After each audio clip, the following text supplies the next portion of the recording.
I think anybody objectively surveying the scene just now would observe a number of things. Firstly, the ongoing playing out of the Brexit chaos in British politics, the seventh Prime Minister in just 10 years. I think that same observer couldn't miss the fact that for the first time in Scotland, in Wales and in the north of Ireland, you have pro-independence First Minister. So the union is now under pressure and under challenge, I believe, like never before.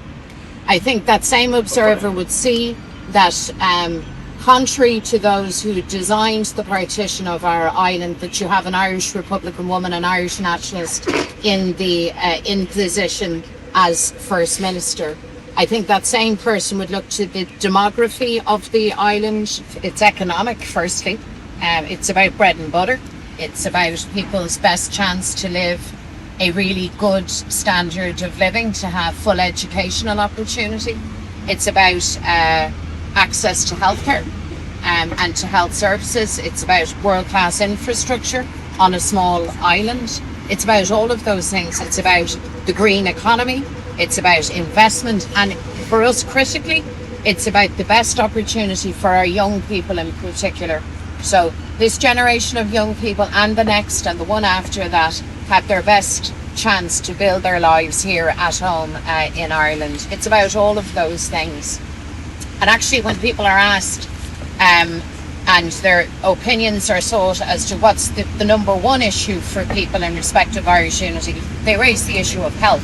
And none of us are surprised by that.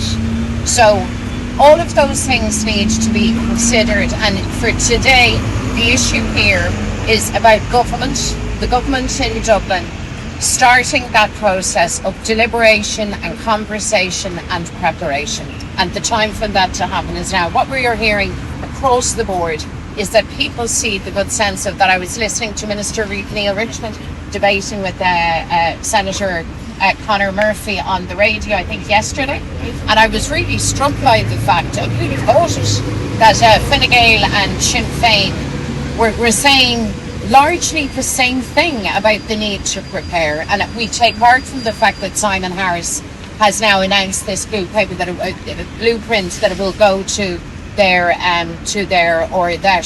So obviously all of the signals there are logically that this legislation is very much in line with their thinking and their sense of direction.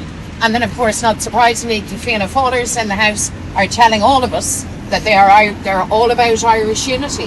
Irish reunification is a core part of their politics.